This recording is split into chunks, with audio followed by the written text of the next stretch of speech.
Alex Saenz, an incredible inspiration to our entire industry. He got started right out of school. He just sold a helicopter to a head of state and now is on his journey to try to hit 100 deals per month. In this episode, we're going to talk about how he got started, how he found his first mentors, the importance of finding a good mentor, and how that was able to really accelerate his journey in real estate. We'll talk about some of the legendary work he did with Carlos Reyes and Sal with the All In Boys, getting that thing rolling, how he branched out into aviation, took over this aviation company for almost pennies on the dollar, got that stabilized, and now is jumping back into real estate and is on his way to hopefully in the next year or so get to 100 deals per month. Guys, I promise this is one of the most interesting interviews we have ever had on the 11 Out of 10 podcast. So stay tuned. Let's dive in. Okay, so Jacob, you were saying that you wouldn't be on this couch if it wasn't for Alex. Yeah, 100%. I would not be on this couch if it wasn't for you. There's a story there. Yeah. Why don't we dive? Let's start there. Yeah, so I think you changed like so many people's lives, and especially the younger generation that has gotten into wholesaling. They found you, and that's what happened for me. I was 16 years old, and I found you on YouTube, and you literally changed my life. If it wasn't for you, I wouldn't have found out about this business, and more importantly, I wouldn't have realized that it was possible at a young age. You were like one of the first guys doing it at 18 years old, and I think that's, made a ripple effect in the whole industry for sure. So I'm super grateful, I'm honored, yeah. Yeah, starting at 18 was, I couldn't relate to many people. Yeah. It's like the guys I was learning from were 40s, 50s, 60s, Ron LeGrand and all those guys. The old legends. Old school legends. So, yeah, it's humbling to hear that because, it wasn't my intention to do it, but I just talked about my results. Yeah. That was, I think that when I showed the transparency of deals, that's what really made an impact because it showed people that it was real. Because I started in 2015, 2016, and there was a lot of skepticism in the wholesale space. Yeah. And I was able to just share my transparency, and that gave people like the hope that, hey, this is real. It's not a scam business. Yeah. It's legit. Yep. Yeah. That's what I saw. We've had you on the podcast before. Yeah. Diving into that story a little bit. I know last time you were on, you were in the thick of it. You had the aviation business you just acquired. Yeah. But let's back up. For people that haven't heard the last podcast, can you tell us about like that first deal? You're 18 years old. First deal. Are you in high school at the time? I learned about wholesaling my last month of high school. The last month May of high of school. 2015. And one of my buddies, Jalen White, which he's not in this industry anymore. He went out to do some email marketing and absolutely crushing it. But he closed a $13,000 deal 2 weeks before graduation. And to this day... Was he a young guy too? He's a young guy, yeah. Yeah? Yeah, he was 18. Yeah, 18. We had just turned 18. And then was it like one of those like war dog moments where he's like, was it Wolf of Wall Street? Where he's like, if you show me a check for $70,000, I will quit my job right now. Yeah, 100%. Yeah, he showed me his bank account. That's all the proof I needed to see. And you're like, this is it. And to this day, he invited me to go for a walkthrough in a house in West Phoenix. But I think he invited me because he was too scared to go by himself. And I grew up on that side, so I'm like, I talked to all the, just talkative person. But yeah, he brought me, and then like a week later, he closed it, and then he showed me the bank account. That's all I needed to see. You're like, this is real. And then I just dove right into it. Like, 2 weeks before high school, I started driving for dollars. That was like the first thing I started doing. And then I just messed up. I fell forward. I was door knocking on foreclosed homes from like an old Rebo Gateway list back then. I just did it all wrong. And I put 1,000 Bandit signs. None of it worked. Yeah. And I got slapped in the face. I graduated with a 4.2, so I had full ride to ASU. And Jalen White, my buddy, he convinced me not to do it. He's like, dude, just skip a semester. And he had closed like $40K in like the first 2 months he started, or 3 months. So 4.2 GPA, full ride scholarship. Let it all go, yeah. You let it all go. Was that a good decision? Looking back, it was. Looking back, it was a very good decision. A painful 9 months. How did you, at that young of an age, like be willing to bet on yourself that much, to give up full ride, go to college, a lot, there's so much scarcity with that. Like there's this mindset that you have to go to college, otherwise you're going to fail in life. You're never going to get anywhere. That's what as we're brought up, that's what we're told. At least, years ago. I feel like it's shifting now where people realize they can do there's more something different than exposure. college. Yeah. But back then, how did you know, like, I'm going to bet on myself fully? What do your family think? Everyone thought I was a fool. I was gonna say another word, but politically correct, right? But yeah, everybody thought I was a fool. I mean, my dad, my parents, friends, coaches. Like, I ran it by some football coaches that I really valued their feedback, and everybody told me I was making a mistake. But I think for me, it was a blessing to see the transparency with Jalen White, my buddy, and then he just like took off instantly. Like he inspired me, and then he didn't like the limelight because his wife, she was a huge YouTuber, so like they couldn't go to like Best Buy or Walmart without being noticed. Really? Back then, he's like, hey, like I don't want to talk about wholesaling. Like I don't want that limelight. Yeah. So then he encouraged me to do it. Just like with the YouTube stuff, I know me and Jacob had a conversation years ago. Like, hey, you should really start this. Like you'll inspire a lot of people. Yeah. You told me, to get on YouTube, start documenting the journey, posting about what you're doing. It's going to change lives. And I wouldn't have started my YouTube channel or my brand really if you didn't tell me that. That was the good thing about me back then. And, you were my mentor for many years when I was getting started. Anything you'd tell me, I would go take action on it instantly because I trusted you because you were so transparent with your whole journey that I knew whatever you were telling me, I needed to implement it right away and it would have results. And now we're here later. I've built up a strong YouTube channel and been able to change a lot of lives as well. And, so that's that ripple effect. Like you've changed thousands of lives in the industry and then you've got other people, you put other people on telling them to share their journey. And that's even just expanded your reach even more, Yeah, the tree is strong for sure, and I'm just part of it. Yeah. So 9 months for your first deal. Right. So for people that are like, hey, you should do Bandit signs and door knock. Is that a good strategy? No, I think nowadays it's not. It's not scalable. But if you have money, then you have options. If you don't have money, then you have time. Yeah. So for me, I just had a lot of time. I put a deal under contract on like month eight of the journey, right? Because it took me 9 months. And I was gonna make $5,000. I was working a W-2 job. And the deal, I assigned it, I counted my $5,000 like prematurely. I quit my job. I took off to Dallas for the holidays, come back, and the seller calls me, hey, my mom has cancer. We're not gonna sell the property. I didn't know about memorandums or anything. I probably wouldn't have done it because the situation was so real. But that was heartbreaking. So after I finally get my first deal, I sign it. Right there at the closing table, the deal falls apart. And it shattered me. Like every thought just came into my mind on just giving up. This was in December of 2015, so I have enough time to go back into school for the second semester, and I just gave up. And 2 weeks later, my girlfriend invited me out to eat, and I lived in a studio room, like $400 a freaking month. And I remember just for 10 days, I just did not do anything. Just didn't eat, didn't go out, didn't talk to anybody. And I was at the point of being evicted, but it's a month-to-month studio, so I know, I could probably push it or squat a few extra days. And she invited me out to eat, and she's like, hey, let's go by my grandma's. I got to pick up some stuff.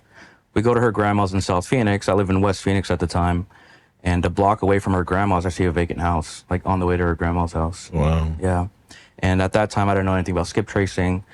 I knew the concept, but I didn't know the quality sources. And I skip traced that house. I called the owner. He had 2 properties on that street. He was interested in selling them. He bought them in '09. He lived out too far in Tucson. And he's like, make me an offer. I didn't know what to offer. I didn't know how to run numbers. I just see his estimate, shoot him a half offer. He takes it. Wow. He takes it.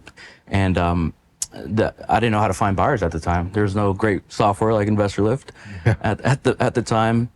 So you see this property, he takes half his estimate. He takes it right on the phone. I'm like super nervous, don't even know how to fill out a contract. I asked my buddy Jalen White to help me. And I'm like, how do I sell this? At that time, there was no great software like Investorlift. So I just Thanks for the plug. I contact all the for rent by owners in the area. Yeah. I'm like, let me just call them. They have houses for rent, common sense. They probably want more. And kid you not, the first guy that answered, he's like, yeah, I'll take him. What do you want for him? I didn't even think that far ahead. I just told him they need everything. You can drive them. And he owned a few houses in that block. And I shot out a number, $13,000 spread, sounded like the right thing. And he took it, and he closed in 3 days, all cash. Wow. So from having no money, about to get evicted from his studio, a week later, closed $13,000 deal. Same as Jalen White, which I thought it was super funny. And that deal got like cold wholesale. It got cold wholesale for another like 40,000. Yeah. But You didn't have investors at the time? Yeah, I didn't have investors. I didn't have the direct source. That happened to me. You sold the deal to Jake, to Zach. Yeah, and it was sold up by like 55,000. Yeah, so I made 30, but I could have made like 90,000. Oh man. Moral of the story: if you're watching this and you don't have Investorlift, get Investorlift. You would have made another 55,000. You would have made another 40. Man. That's a lot. Yeah. It's all about the buyers. But I closed the deal. But you closed the deal. And I just didn't squander the opportunity. I took half of that money, and prepaid like $6,000 in direct mail, started hitting all the absentees in Oregon. Did that led me to work? Yeah, it worked. And you went to Oregon. I went to Oregon. Okay. Why Oregon? On the personal side, there's a lot of trauma here. My parents had just divorced, so I just wanted to escape everything. And Oswego Lake, like I just saw a video of it and I fell in love with it. Really? Yeah, so Portland area, I was gonna move out there. Okay. Glad I didn't. You didn't? No, yeah, I'm glad we kept But I did a bunch home. of deals like Mount Helen all the way down to Medford, and yeah, just started closing Oregon deals. Wow. Yeah. So you were virtual like right From up the start, gate. yeah. From the start. And that was 2015. It was just starting to become a thing, virtual. Yeah. Did you learn that from someone, or did you just Yeah, through networking. Like I would go to meetups and a few guys doing it. Yeah. I think at that time, like this guy Jason Boozy, like was. Did you ever he meet that inspired me. seller face to face from your first deal? Yeah, to pick okay. up the keys though, he signed everything. But, so you did the whole deal virtual pretty much. So that kind of showed you that you could just do this virtual. Yeah, what's funny because he had a house in Queen Creek, which is like 50-minute drive from the property from Central Phoenix. I didn't have a car. So I asked my buddy, I'm like, hey, he just got a new Mustang. I'm like, dude, if this deal closes, which I wasn't confident, I'll give you $500. So I made $12,500 because I paid him the $500. That's an expensive Uber ride. Yeah, but I pulled up in the brand new like 2016 Mustang at the time, and the seller just like instant credibility. Yeah. Yeah, versus taking an Uber, or a chauffeur. Yeah, that would have been nicer. Like, can you really buy my house? Yeah. Yeah, so the optics, and I remember going to seller appointments and like, hey, do you have the money? Like, you're so young. I'm like, no, I work for a company. I work for like I would position myself as the acquisition manager. Yeah, I was so young too, going after my first deal, that going and meeting sellers face to face, it was challenging, but it was pretty easy to just play it off as I'm the acquisition manager, or I have a partner, and then they're like, okay.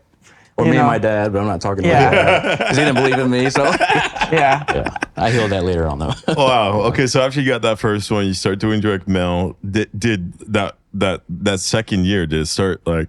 Yeah, the you first got some momentum. First year, I closed 12 deals. My goal was just to buy my time back.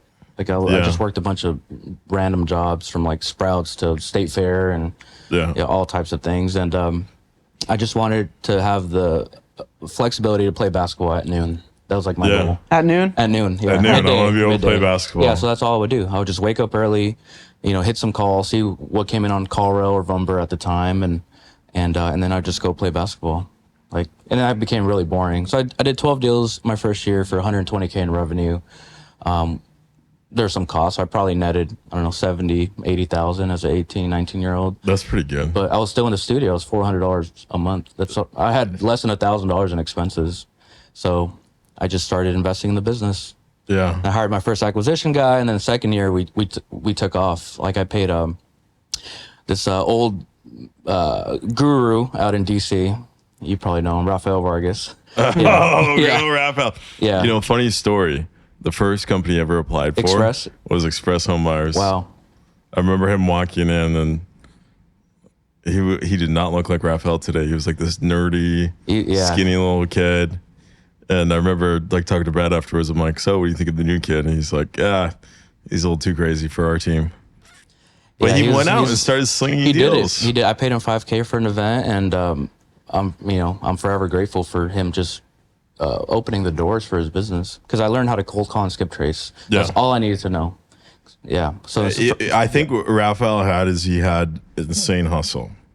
yeah, and his speed to decisions is fast. Really fast. Yeah. Like he would just pound the phones. So similar thing for me, like relentlessly. after I closed my first deal and made a decent amount of money, I went and I invested it into you for mentorship right away. And Yeah. so I think we'd both I recommend. remember that. You guys sent me a picture of all cash. It's like 25, 30,000 in cash. I'm like, Yeah. what do I do So with I- this? I paid you 25 grand out of the $30,000 deal I closed to learn from you. And it was the best thing I ever you did. literally sent him a photo of They cash. sent- yeah, like 20 it was a grand. group chat. Yeah, I think so. Yeah. Did you, I so probably you went have to the it, bank and you cashed that first check. You're like, can I take it out in cash, Yeah. please? It was all cash. Yeah. So, What a 60-year-old thinks. Like, Yeah. give me the cash. I have a And then you picture. paid him. yeah, in I paid him cash. right away. And that's the How best much was money that? I've That was ever 20 spent. grand? We had to get- 25 grand. We had Yeah. to get a brink 25 strike grand, at the like- office. Yeah.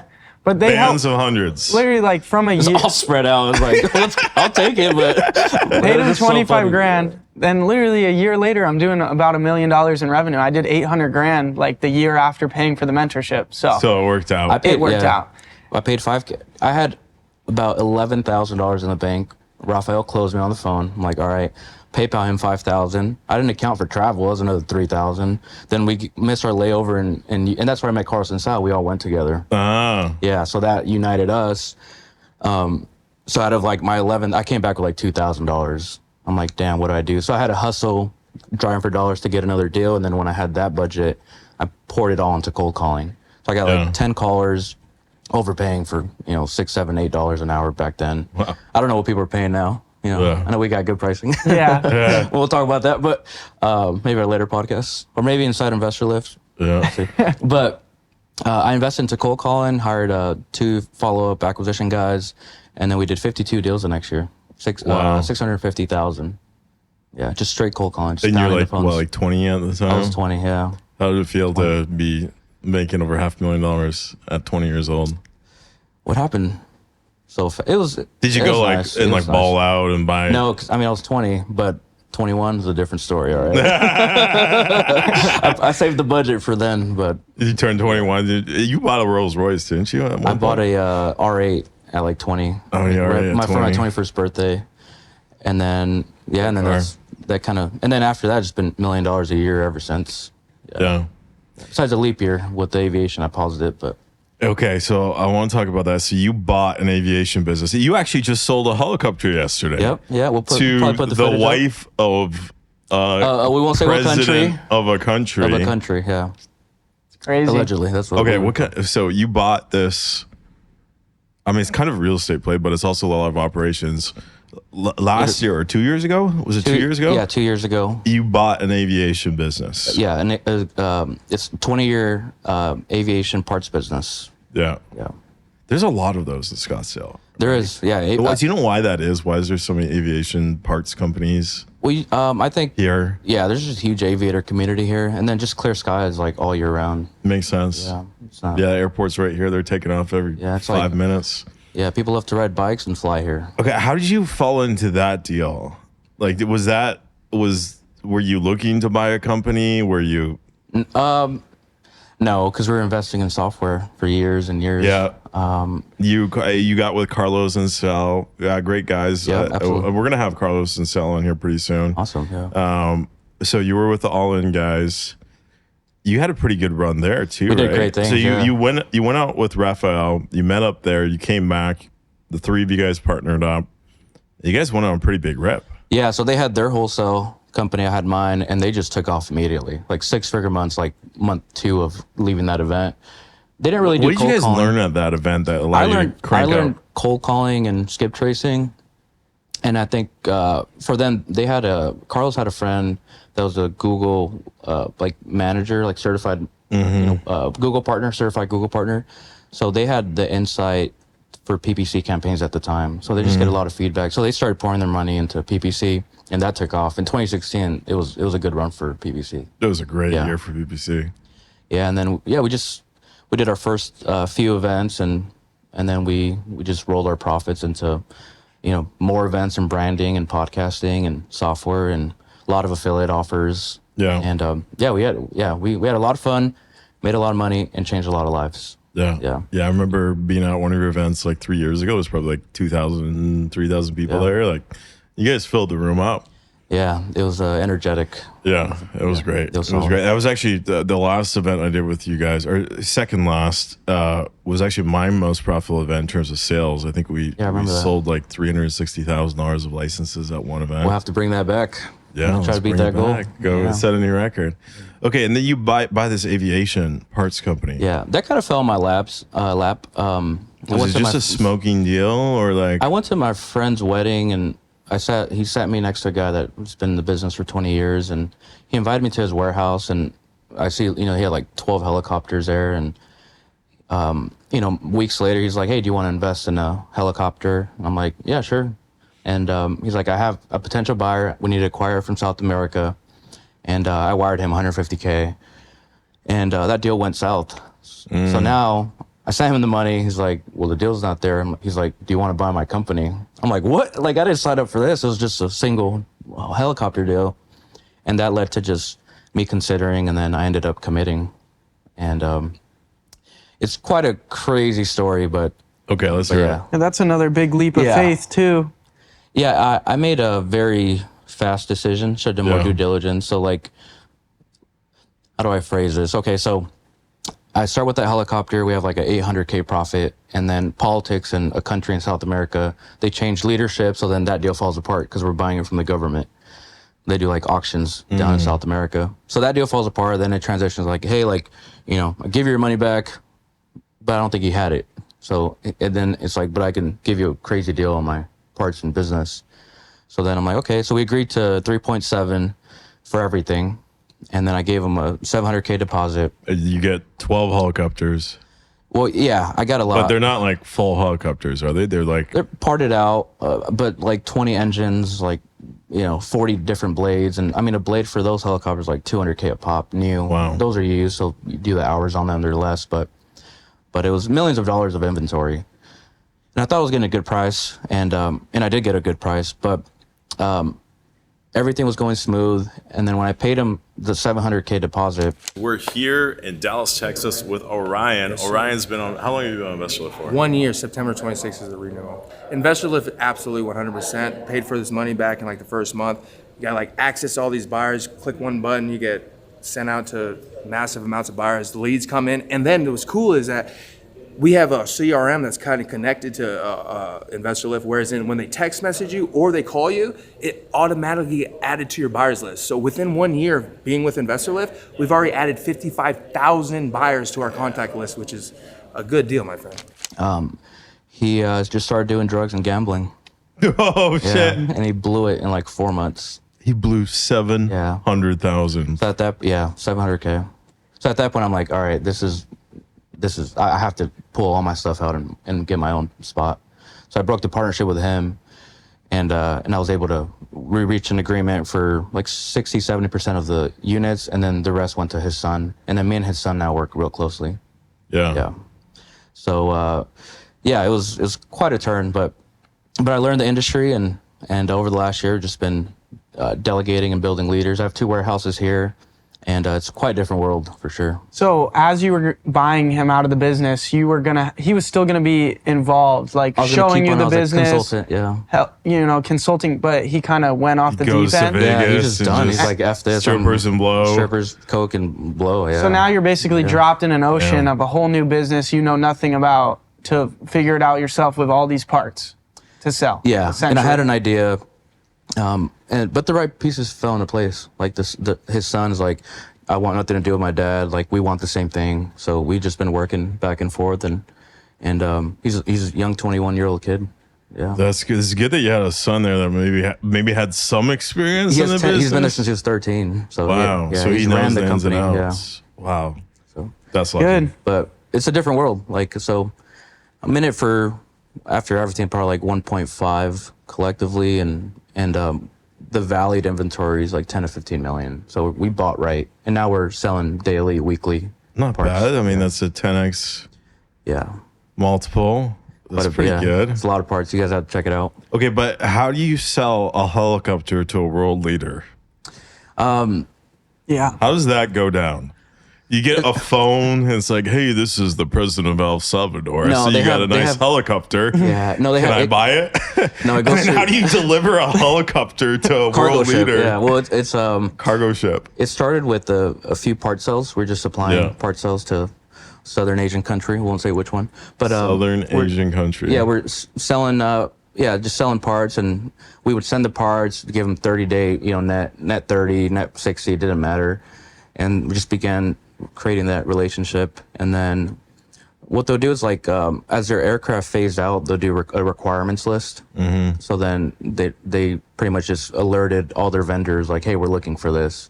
And we so happened to be at an expo in LA with one of the biggest brokers. He's like, yeah, my buddy owns one. He'll sell it to me. And it's just like in February. So we've been working on it for like 8 months.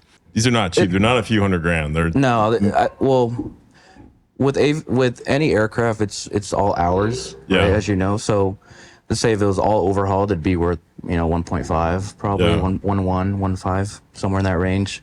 So this one's like half life. So they purchased it for between 5 and $1 million. I'll say that. yeah, that's not bad Yeah. for a helicopter. Yeah, we got a pretty good deal.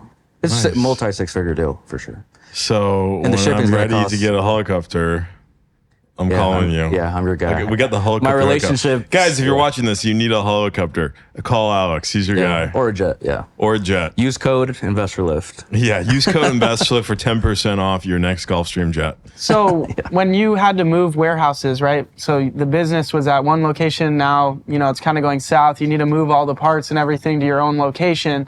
I remember like you had a helicopter on like a trailer going down a regular road with like you and Yeah. Andy like Do we have film following of it. this? I have film. I can send we you gotta guys. splice I that got in. yeah. That was like hilarious to me. Oh, like it's so funny. We're all like, what the fuck is Alex doing? Yeah. From wholesaling houses, now he's got helicopters driving down the road. yeah. Yeah. But hey, 10x return on investment. That's pretty I good. grabbed my forklift, I hooked it up to a tow bar, and I drove the helicopter down the street. Okay, so this is on a forklift. It's on a forklift. You It's literally not just- up to code, all right? But we're gonna share it. Driving a was helicopter driving on around, a forklift down the road. Yeah, and then I hired like private security to like go behind me, flash their lights, so it looked like escort, but it's like all an illusion to the public. Yeah, but yeah, That's hilarious. That's a smart move. That's the entrepreneur mind. yeah. I'm like, how can I disguise this? It's all about the optics, guys. So yeah, so I hired the security. It's so funny. We'll share it. We'll share it. funny. To go from virtually wholesaling behind a computer to now going down the street with a forklift and a Yeah. helicopter is crazy. Yeah, it's wild. When you were That's doing this wild. move, I was thinking in my mind, I'm like, that is really different than real estate. But there's a lot of similarities in the sense that it's just buy low, sell high. Yeah, you make your money on the buy.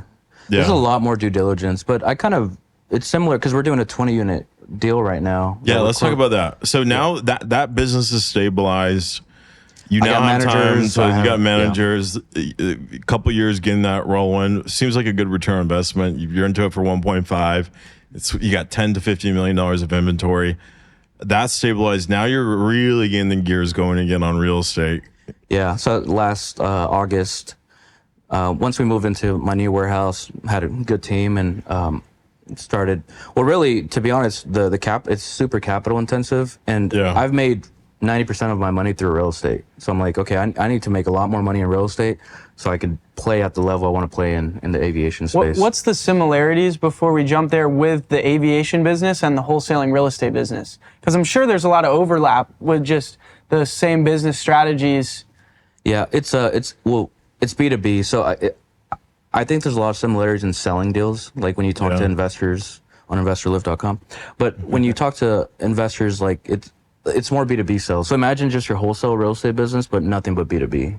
It's like, and you're dealing with decision makers and $100 billion companies. What about as far as team members, sales guys, like? Yeah, so like I have operations, I have like a shipping department, warehouse, I have auditing because it's like FA does not play around. Yeah. And then I have external brokers, sales guys. So in Mexico, so they do a lot of the deal sourcing.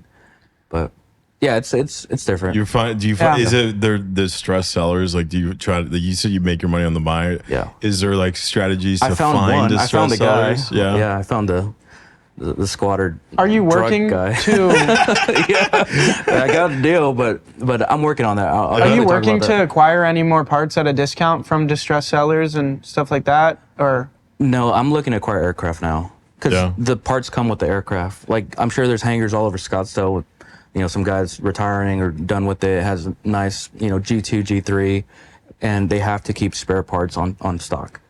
So those stock parts would come with that aircraft purchase. So I just wholesale the helicopter and then keep all the parts. You keep all just the add it parts. to my inventory. That's yeah. your inventory. Yeah. So I'm rolling out so it's funny because I'm like, how can I bring my real estate marketing, people background to the aviation space?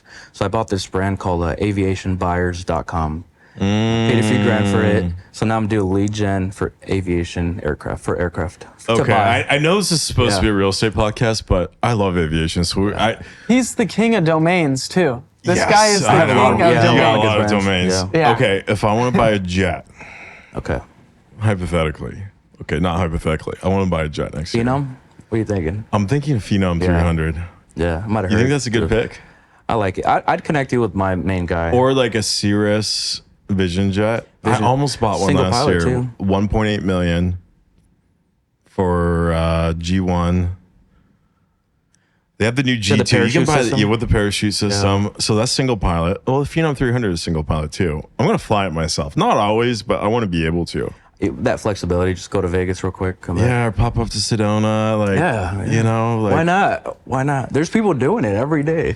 So you got a guy that I have- sources. Yeah. The guy that helped source this helicopter for us, he's connected with like the VP of Boeing or not Boeing, Honeywell.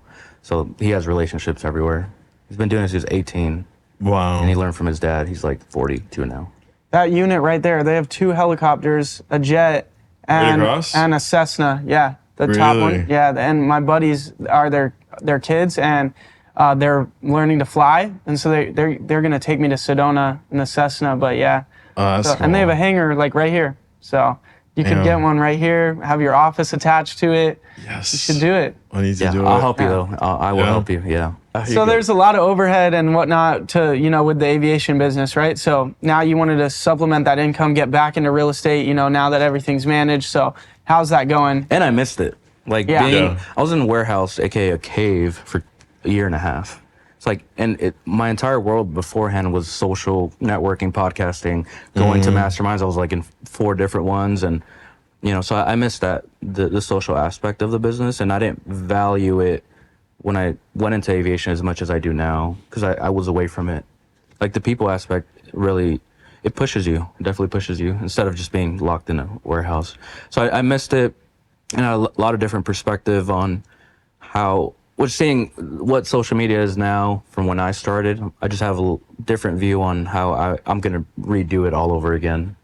So that was, it was good to step aside and just look at what happened, and then now I just have a different sense of where I want to take things. I think it was a good time to step aside as well because, with the downturn in the market, the wholesaling business wasn't as profitable. So if there was any time to step away, That was a good focus time. on something All else, right, kicked on the 20, nuts real hard. probably the perfect time. And now the perfect time to get back in is right around when you're Now things jumping are back booming. in. Yeah. So you just did a 20-year deal, seller financed. pending And close. then tell us about that. So Lead Zolo Lead. So Yeah. we have a partnership with Lead Shout Zolo. out to Lead Zolo. Yeah. And Lead came in. It's in Texarkana, Texas, which is a border town of Arkansas and Texas. Small little town. We think it's like a vacant land. Turns out to be 20 units. The guy got fired from Facebook or let go, one or the other. And he's like, hey, I can't afford this. It's a 20 unit, 8 are rented, 12 are vacant. He ran out of money. He has a 5% conventional loan on the first position for like $4,600 a month. And he wants, and he had just bought it 2 years, or 2021, a few years back. So he had great terms, and he wanted like $800,000 for it. So then we offered him, after long negotiation, Elijah got him to accept $12,000 down payment Nice. to him to take over the first, and then he'd have a second lien position, which would, with the interest, would total out to like 220 over like 5-7 years. Yeah. So it was a creative deal, and then we were able to get 112K down payment, and then we added another 100K to our really it would be a third position lien loan for the buyer, and it's funded like we're just waiting on his IRA money, but deposit, walkthroughs, inspections are all done. So it's a creative, and I really want to give a shout out to Mike Lima. I don't know if you're familiar. Yeah, I know Mike Lima. If it wasn't for him, we wouldn't be able to do the deal. That guy has his brain it's just incredible. It's incredible. So he helped structure that deal, and then we help on the lead gen acquisition, and then it so it's a creative wholesale at a How did Mike help that? How did yeah. Mike help that deal? He said you wouldn't be able to do it without him. What was it that he brought in that allowed that first deal analyzing it, and Yeah. then he called like all the property. He just did a lot of due diligence for what's gonna take it to pro forma. So he just got a lot of insight with the Section 8 stuff. So that was a huge value add to the buyer. And then he's really the first person that I've seen delay his wholesale fee and add it to a note. So he just creates notes on deals, and it's incredible. Like he did a 200-300K assignment in Sedona on a piece of land, but his tax liability that year was too high. So he's like, hey, I'll do a second position note, pay me $5K a month with some interest over like 10 years or something. So every month he just gets like $5K or. Yeah, that's smart. That is There's really not many smart. people Yeah, turning their he's- assignment fees into notes. That's Yeah. genius. Yeah. Super smart. Wow. Yeah, so he did. So that added another 100K on our gross, but it'll be paid over time. But at least we'll get monthly cash flow from it, and we're collecting a 100K assignment up front. Elijah's been doing stuff with Mike for like many, many years, Yeah, right? yep. They've been doing deals forever, and then we own the Closure Olympics. They brought me in as a partner a few years back.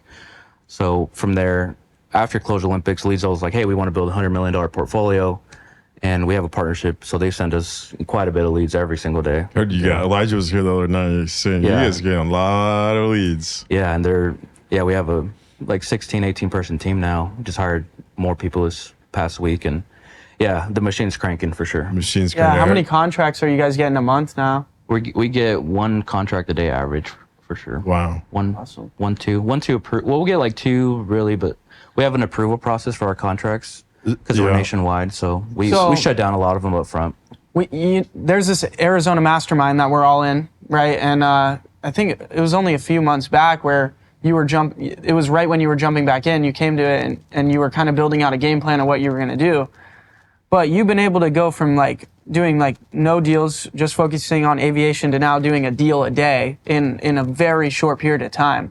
Yeah. And so I think that goes to say, like, once you learn a skill, once you learn a business, you can just jump right back in and Turn it build it on. up better and Yeah. faster than ever before. Yeah, that's the beautiful thing about wholesaling. Like, I've had this question from multiple people. They're like, "Hey, what if it all went to zero? Like, what if Investorlift went to zero? Yeah.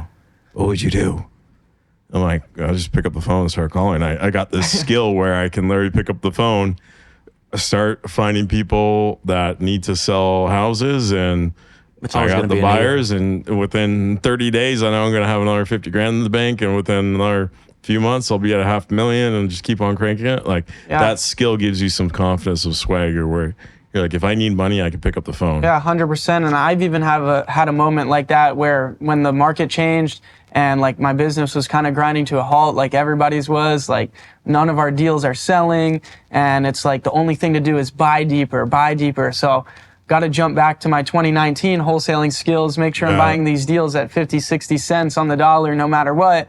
And my acquisition managers are getting discouraged, and that's when you just got to get on the phone and show them how it's done. And so that's what I did, jumped on the phone, and then business started doing good again. I wasn't losing money. I started becoming profitable again. And so Yeah, the skill set. Once you have it, it doesn't go anywhere. You do get better if you practice and practice. What happened was, like, we finished the last year's Closure Olympics, and we had a bunch of leftover leads. So me and Elijah are like, and I haven't hopped on the phones in like months or a year and a half from aviation. He's like, dude, we have all these leads, like $40,000 worth of leads. Like, let's call them. So then I committed to like 2-3 hours, and he pushed me because I was a little rusty on it. So we hopped on the phones, and in like the first 2 weeks, we get like over 100K of deals. And I'm like, dang, like we're pretty good together. Like, I'm really good on the underwriting and the dispo side. And Elijah's just like, he won't take no, as you probably know. with the. He's just great at conversating, you know? Yeah, and so he'll just keep going till he finds the deal in the conversation. And I think that's what he's really good at.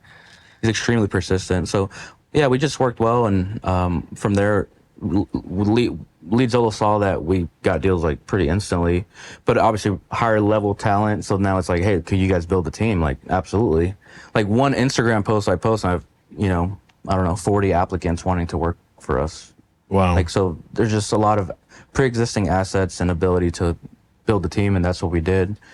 Yeah, so very fast. You said something earlier that we just kind of glanced over, but we got to talk about it. You said Lead Zolo. So Juro, CEO there, called you up and he said, I want to build a $100 million real estate portfolio. So is the idea here that they're giving you leads, you're assigning a bunch, and then the very best ones you take down and add to that portfolio. You can just start building that up over time. Yeah, we're pretty close to hitting our cash mark to start buying, but we have a trigger, and it's all rolling in our wholesale profits. I love that. Yeah. And are you going to build up that portfolio just in a few cities, or are you just going to buy all over? Or? Majority Sun Belt states. Yeah. Like big metro areas in the Sun Belt. Yeah. Where the migration's happening. Wow. That's a smart idea. That's a smart idea for Lead Zolo too, because if you're just selling leads, you're always selling leads. You're always selling leads, and that business is becoming commoditized. So like, you know, taking some chips off the table and putting them into some actual hard assets. Yeah, and we're just, for those that do buy leads from Lead Zolo, we're in a round robin, so they're not skimming anything off the top, right? Yeah. Just want to make that clear, because we asked them, like, how does it work? Like, hey, you guys are just part of the round robin on that specific area. So, but yeah, their leads are pretty awesome. Yeah, we've done their 3 leads. six-figure Their deals. leads are good. Their leads are really good, yeah. Yeah. Oh yeah, you were doing some calling Yeah, on. I was doing some calling YouTube. on their leads as well, yeah. And, on my I YouTube think channel. Tyson as well. Promote them, yep. Tyson got me hooked up with them, yep. So Elijah was here the other day. He was telling me about a crazy deal that came across your desk. Someone's got a nuclear power plant. We're working on a piece on of one, yeah. property. Okay, we got to talk about that. The guy. Yeah. So this guy calls you, and he's literally got, like, no joke, he's got a nuclear power plant. Investorlift sells 3,000 to 5,000 properties a month. And the cool thing is, the reason this company is worth so much, they have all the data.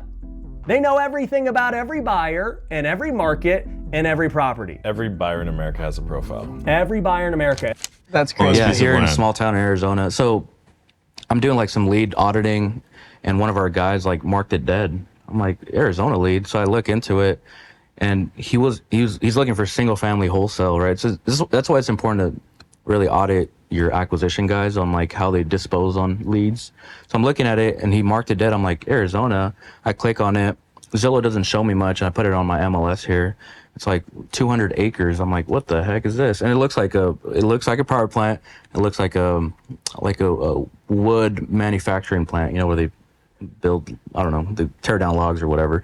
But I bring it up to Mike and Elijah. I'm like, hey, I think we have a power plant lead. This was the first time it's happened. So Elijah hops on the phone with them, and the guy's like super connected politically in the city and, you know, rural Arizona, and owns like hundreds of acres. His brother owns like 1,000 acres up by Payson. And I'm like, okay, like this is a real player. So right now he's buying like a medical facility in like Michigan. So he's going to be on the way back or having summer out there. But yeah, we're negotiating a power plant, and like we're looking at all the numbers and the pro forma and what it needs to operate and where it can service the grid and what cities and the political stuff behind it, because it's a lot of that is lobbying the right, you know, ethically lobbying. But yeah, it's an interesting lead for sure. So a lot of wholesalers, when they come across a deal that's very interesting, there's a lot of, you know, complications with the deal, intricacies with the deal, they just mark it as dead because it's just too much to figure out, or maybe it's going to be a time burner and turn into nothing. What's making you guys chase after those interesting deals? Is it the team you have that can understand them, underwrite them, analyze them, that's making you feel like it's possible to... Definitely the team. Like, I think we have a good nucleus with, like, Mike's done 5,000 plus deals. Wow. Like, he is well seasoned and experienced, and he has a CPA and attorney mind, so just different perspective. And then Elijah he just has his way on the phones. He's very talented on the phones. Dream team. And then me, you know, I just clean leads, I guess. No, but I have my skill sets as well in people and recruiting and just lead management and marketing and analyzing deals is like my greatest strength. So you got this machine cranking. You got a deal a month coming through. What's the goal? Where do you want to take this thing? Where are we going to see Alex a year from now? Yeah, the focus right now is scaling. Our brand's Resity, so Resity.com. So that's our seller brand, and just scaling that up. Yeah. We want. I believe we can do 100, 150 plus deals a month consistently.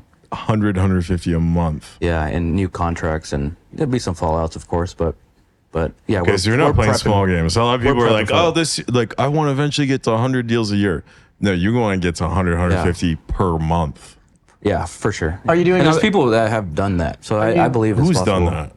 I think the Property Force guys. Property Force? Yeah, I think. Those are the Florida guys? Yeah, Property Force. I heard they were doing it, and then the Buy Guys. I don't know who runs that company, but the buyguys.com. Yeah. And obviously New Western, but that's a little separate. Yeah, there's JV and other Yeah, people. shit. JVs. Zaybac's trying to get. They're almost at 100 deals a month with JVs. Yeah. Really? Yeah, I think they're getting real close. I think that's his goal right now. Are you doing other marketing other than Lead Zolo as well? And are you doing any like digital ad stuff with the Resity brand to build that out? Yeah, we're doing TikTok and Facebook and a little bit of PPC, but we're kind of spoiled with the PPC that Zolo does. But we're doing we tested some AI. I think I sent it to you. Yeah. Oh yeah, the videos. Yeah, AI ads on TikTok are doing Okay, really well. tell us about that. I don't know the editing software. I'm not sure on the name of it. I can send it. I know I texted to you, but you could pretty much put any script on the AI software, and it gives you different types of actors, and you choose and edit the script, and it looks AI-ish, but it works. Yeah. So it allows you to generate tons of different ad Instantly, copy yeah, in like a minute. instantaneously.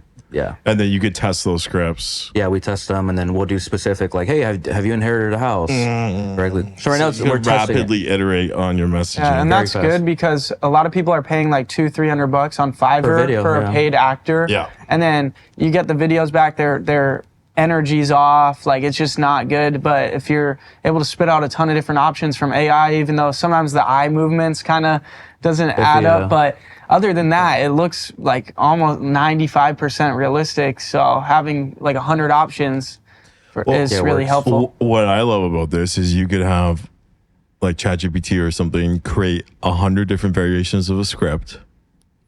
Yeah. Then you could spin up 100 different videos, test those all across millions of people, find which one really hits, then take that to a UGC actor and have the Duplicate. UGC actor. Oh yeah, I didn't think of that. You know? You just gave me an idea. Yeah, that's exactly how I do it. Yeah, I'll do prompts on AI, like write me a script for buying houses that just got inherited using NLP, or I'll mix it with like other. We yeah. do this on our landing page. I'm going to give you guys some free game here when you're doing landing page design. There's this thing called Apple Power Words. Apple. So if you look at any Apple sales page, it'll be like, unleash your creativity, empower your, like they have these like power words that they never talk about, like pixels or whatever. It's all about like these power words. There's been a lot of articles written and blogs written about Apple Power Words and their style of writing. So ChatGPT has been trained on those. So if you're doing a landing page, what you do is you create your landing page and then you throw the copy over to ChatGPT and you say, hey, ChatGPT, rewrite this landing page copy using Apple Power Words. And what it spits out is literally 10 times Wow, better. the copyright. All of a sudden you have Apple level copy for your landing pages. Wow, that's a huge give. Yeah. And that we're is- dropping some game today. And that advice is the tweak you need to just start generating tons of leads and make millions of dollars. Like Yeah. things And like that. I've been yeah. using AI to audit my PPC campaigns to like make sure there's no conflictions in my negative keyword list and on all that stuff. So that way, like, cause it can run through everything I'm doing in my campaigns. I export out from Google, plug it in. First you want to like get ChatGPT ready. So you want to fill Yeah. them in. Like I'll type in prompts like, what is a motivated seller? What is wholesaling real estate? How do you find a distressed house? So now it's thinking about the proper thing, right? Get the brain churning. yeah, use the memory. Yep. And then throw in like my negative keyword list. Is there any conflictions that are going to block me from getting leads? and More stuff deals? like That's that. awesome. Yeah, that's So I've smart. been trying to use it a lot more. It's super beneficial. You know, when it first came out, it was, you know, it wasn't it was only up to 2019, I think they were giving, but now it's 2024. So Yeah, the 4.0 model is insane. Do you guys do this? I always have it open on one screen, and I use it almost like an assistant. I'm trying to I need use to it start more. doing that. Like I Start using that. I Yeah, bookmarked it's so it good. so that way I click on it more often and use it You more can often. install the but- app. There's an actual app that they now have for the Mac, and you can install that on your desktop and just have it open on a screen. And like I'm using it all day long, just like, hey, what's this? Blah blah blah. Hey, can you rewrite this? Hey, can you write this email? I'm ready for some AI robots for the warehouse. Dude, These will be- Like, imagine this. You want to flip a house. Imagine this. They do the demo. Oh my god. Oh, you want to already get you want to get an inspection done. A Tesla drives up. One of these things jumps out of the back. Hi, I'm here to do the home inspection. It's got thermal cameras on it. It's got moisture detection sensors. It knows every single code. It's the perfect home inspector. It inspects the property, takes the photos. All of that gets piped right into Right. Investorlift. Oh, I like that. Okay. Inside Investorlift, the scope of work starts. The material orders start going into Home Depot and the cabinet makers, and Wow. it knows exactly how much flooring you need. It knows exactly how to restructure the floor plan for optimum usage. It automatically knows exactly where to price this thing because it knows down to the dollar how much it's going to cost. And there is no uncertainty, almost no uncertainty on cost, because guess what? As soon as you close on the deal, another Tesla rolls up with an entire army of contractor robots that lay tile perfectly, that do perfect electrical work, that follow the code immaculately, and they don't need breaks. They don't No lunch. What goof happens off. to the people then? They just work. They That's- can lift thousands of pounds, End game. and they just sure. within like a week they rebuild the entire house. Like the whole world, the entire like this is just like one hypothetical yeah. in But one it industry. seems closer than it's not. You know? These are going. It seems very They're I close. saw already in something production really at cool Tesla. with roofer door knockers that are trying to get people to get new roofs. What they do is they bring an iPad and they bring those Meta glasses with the cameras and they connect it to the iPad. They give the homeowner the iPad and they say, we're going to go inspect your roof for free.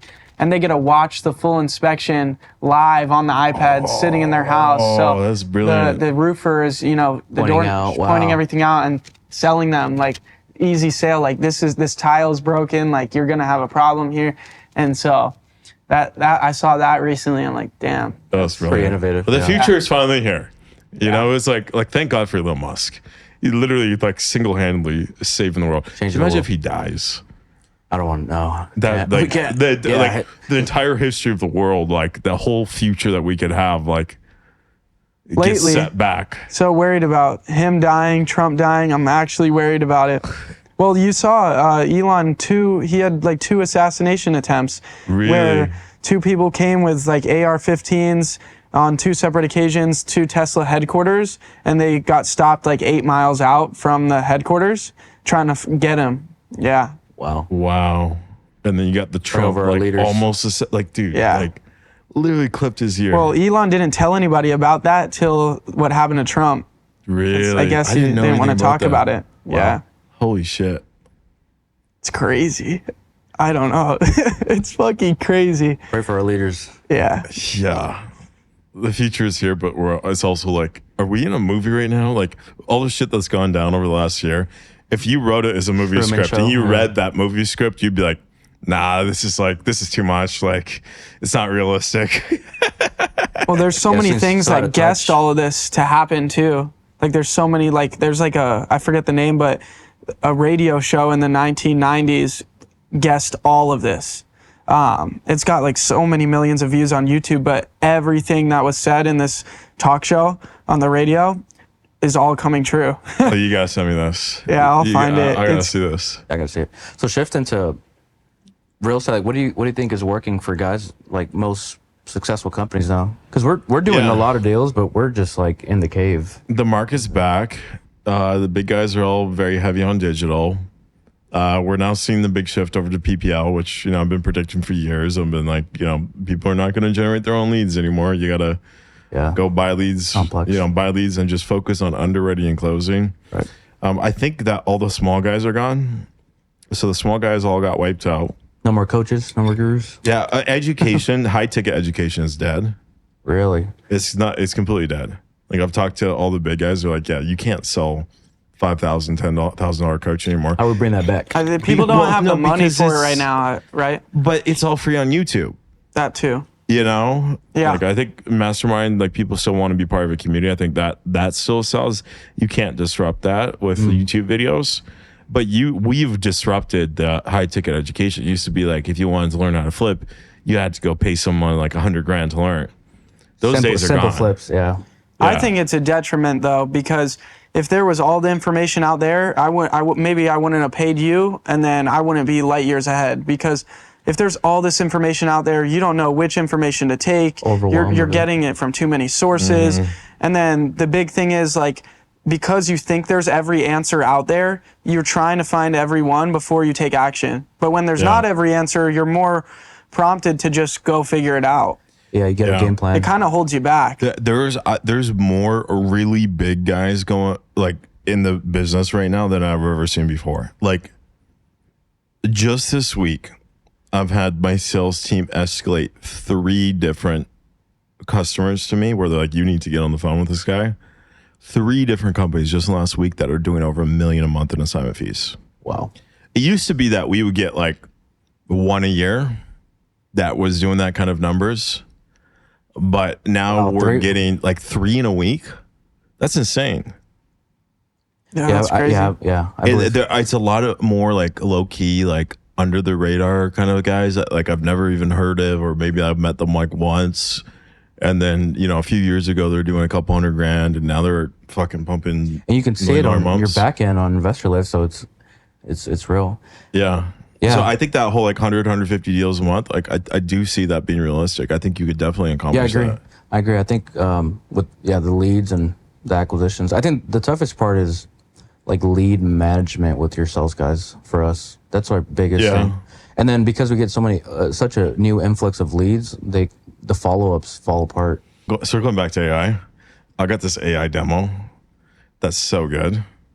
For follow-ups, You Getting want- How many Context. leads a day are you getting? blended 50 plus for sure. Yeah, that's good. 50. Yeah. we got Especially this if thing coming. they're all digital, right? All no, digital no leads. cold calling. We do have 11 callers, but that's separate tracking. So yeah. Hello, Robert.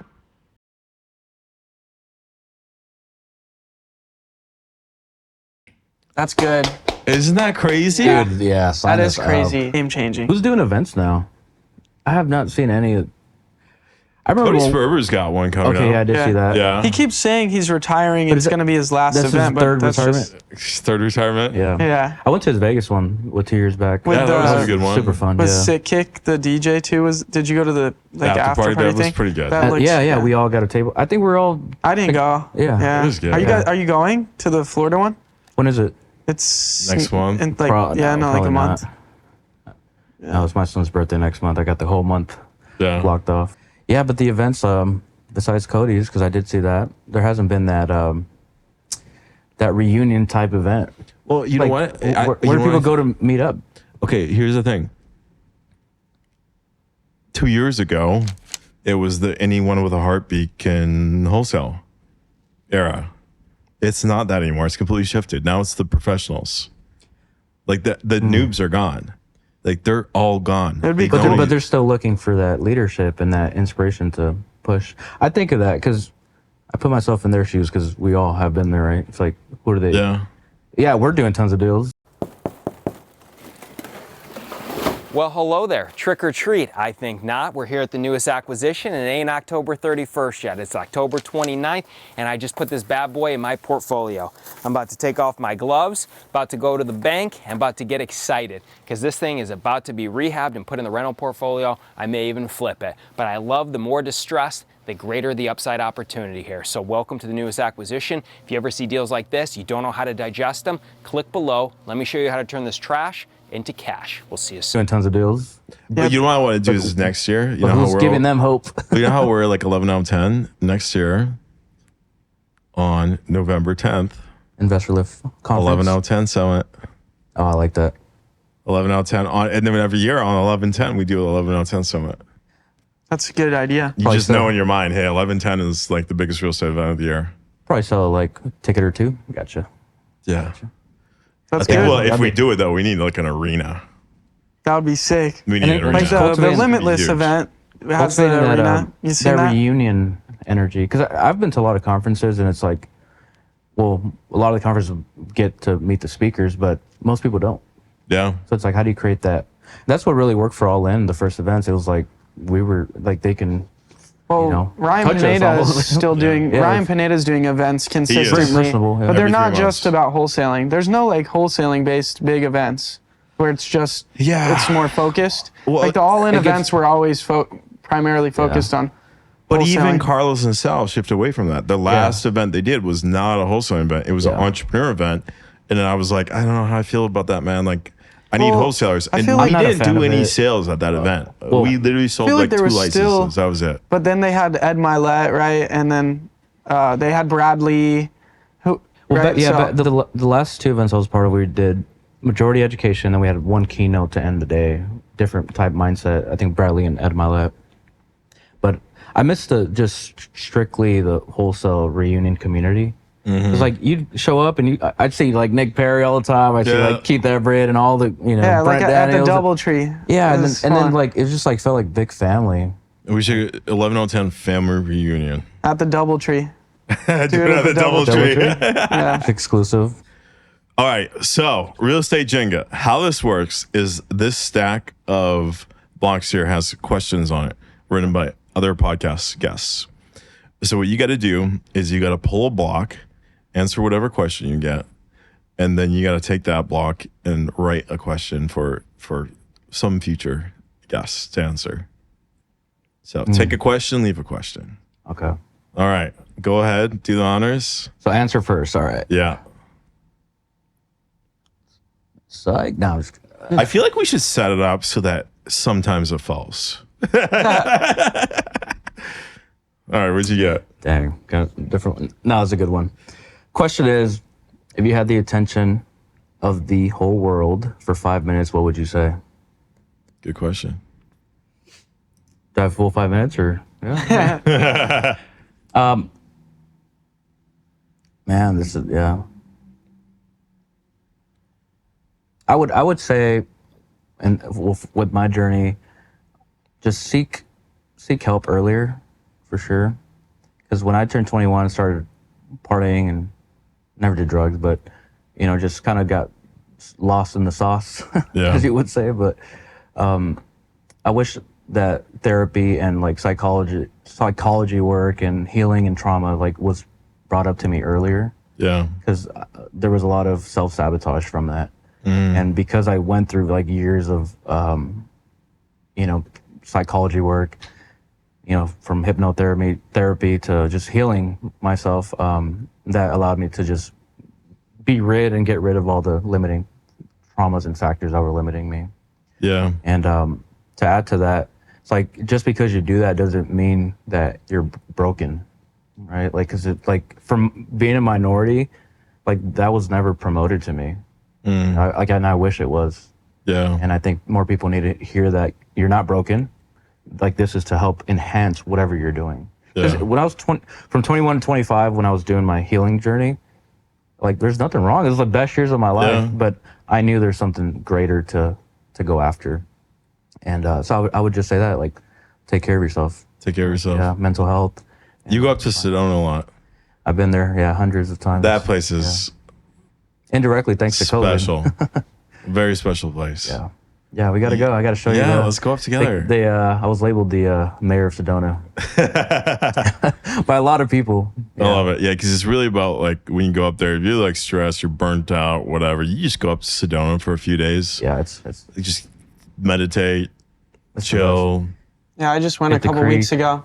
Yeah, to a creek. Yeah, me and Luigi have Yeah. been there tons of times. Yeah, we've had a lot of special moments there. Wow. Yeah, a lot of breakthroughs there. Yeah, just slowing down your mind. Slow down your mind, take a step back. Yeah. What? Yeah, What? that's what I would say though. That's what you say. Yeah, just, Okay. You're not broken. You're not broken. Seek help. Invite that. Just be open-minded to the ability to heal and enhance whatever you're currently doing in your life. I love that. Love that. Yep. All right, you got to leave a question for a future podcast guest. So on one side, you got to write your question, and on the other side, you got to sign it. I don't think I'm in here either. I've never done it. You want to do one? Let's Yeah. do We one. Both do one. Let me see. Yeah, answer but- one and then drop one. You got do pretty double. Okay, let's see. If you could give your 15-year-old self one piece of advice, what would it be? This is the perfect. And Of course, you pulled that one. You get that one. I just answered this. I was Don't on, wait till next year to wholesale. Yeah. Don't wait till your junior year. That one 16 is too late. started 5 years ago. Dude, you're already late. You're already late. It should have started at 10. Oh, that's great. Yeah, this is a What good advice question. would you I give? just was on another podcast with Vic Heredia that he's launching a new podcast. Yeah. And I just answered this question last Thursday. So the piece of advice that I would give to my 15-year-old self is to not trust everybody. That's the problem when you're getting into business. Like, everything's good, you're making money, everything's great, but then you don't realize that the world's a pretty tough place. And Yeah. once you make money, people are coming to get it. And so you need to be more weary of just everyone you're working with and everything you're doing. And that's the one piece of advice that I would give my 15-year-old self, because other than that, I wouldn't give advice like, you shouldn't have put out Bandit signs, you shouldn't have wasted your time driving for dollars. I wouldn't say any of that, because every part of my journey that took me 8 months to get my first deal built me into the person I am today, and helped me become good at business, because all that rejection and continuing to fail forward was what I needed.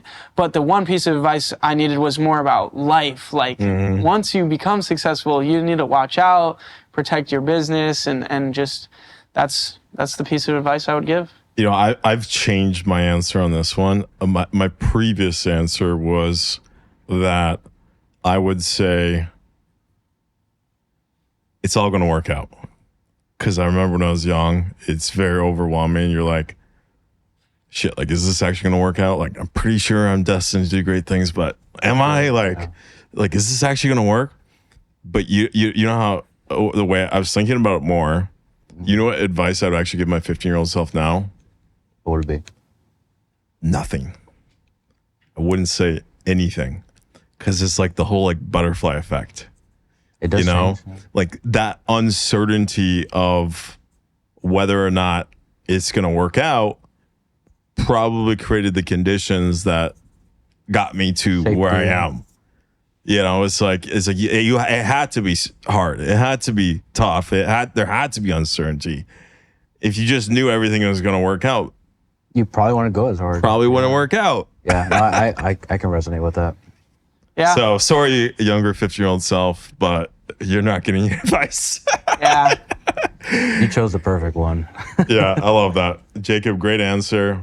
And what did you put as you're doing it? Contemplating. You're contemplating. Yeah. Yeah, I All got right, it we too. can in take a mind. minute. We need to think about it. Your answer was really good too. The biggest thing for me when I started to have challenges in life and in business, because when you're chasing after a big life, you're gonna have big problems. Yeah.